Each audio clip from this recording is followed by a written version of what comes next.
What a fantastic year it's been for Spider-Man. Seriously, there's been so much quality Spider-Man media this year that fans of the Wallcrawler have been truly spoiled. Into the Spider-Verse has topped off the year that began with Avengers Infinity War, which I thought, come on guys, you know I love it. Spider-Man PS4 came out at the end of the summer and it's now only rivaled by Spider-Man 2 as the greatest Spider-Man simulator of all time. These stories all brought the spectacle, but more importantly, they brought the heart and soul that makes Spider-Man so damn good.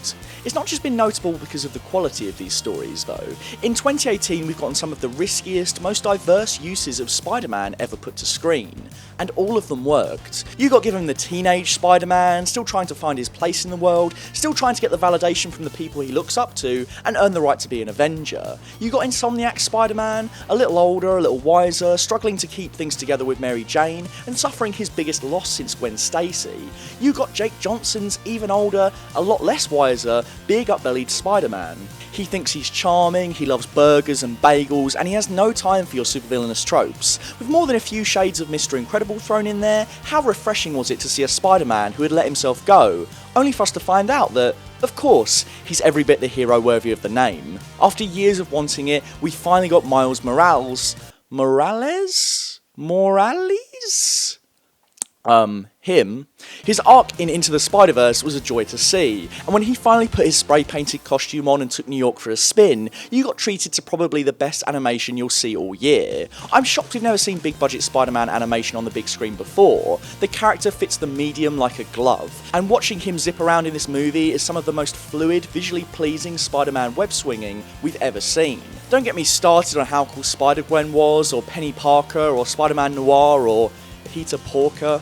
We got Spider-Ham in a movie, guys. Freaking Spider-Ham. His villains were magnificent. Spider-Man PS4 brought you a slow burn origin story for Dr. Otto Octavius, a nuanced, sympathetic yet frightening take on the eight-legged freak you haven't seen since Alfred Molina graced us with his almighty presence 14 years ago. Spider-Verse saw a female Doc Ock bring the pain, and on that note, whoever's idea it was for her to have those inflated squidgy arms that could squeeze in and out tight spots and coil like snakes is a genius. That's genuinely inventive redesign that in a lot of ways tops the standard Doc Ock arms we know and love. We finally got to see Spider-Man face the Kingpin on screen, and boy was he as imposing, vicious and unstoppable as you wanted.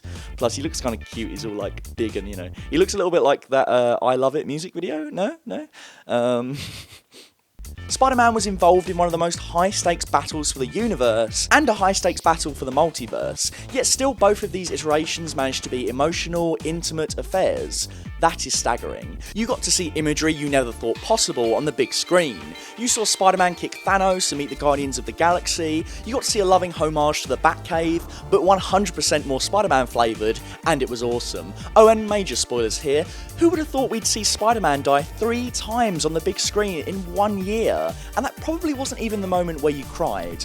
Well, it might have been, but you also might have shed a tear at any of the emotional payoffs these brilliant narratives finished on. Working in animation has allowed us to get actors playing a Spider-Man you'd have never dreamed of. I never thought I'd hear Chris Pine's voice and think, that's Spider-Man, but holy hell is his small but pivotal performance in Spider-Verse just terrific. And then we got Nick freaking Cage, in probably his best role in years. Well, if Manny didn't just come out, but I digress. Video gaming allowed us to get to grips with Spider-Man and feel the rush of spinning a web, zipping over skylines, and effortlessly beating up bad guys. Not since 2004 have we seen the mechanics of a Spider-Man video game so finely tuned, so perfected. Even Venom got a look in this year, and whilst it proved divisive with many, myself being one of them, it's awesome that so many people did enjoy it, and the character found life on the big screen over a decade since his first failed appearance. The fact that you even got to see Venom jumping around, biting people's heads off in the same year as an animated kids movie speaks volumes about the breadth of Spider-Man media that we got given in 2018. Spider-Man in 2018 covered just about every emotion going. You laughed, you cheered, you cried. We got moody Spider-Man, down on his luck Spider-Man, freaky Spider-Man, meta Spider-Man. It's been a treat. 2018 proved once again why Spider-Man is the number one.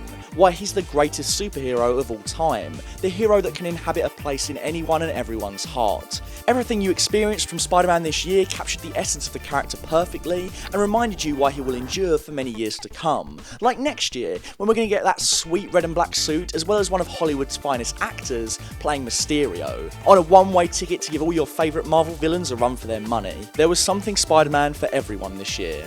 And although fans all over the world lost something too, the legend of Spider-Man will live on. Wherever Stanley is, he's smiling.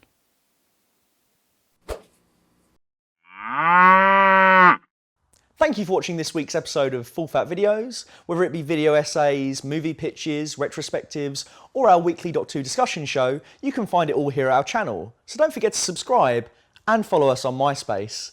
I mean Twitter.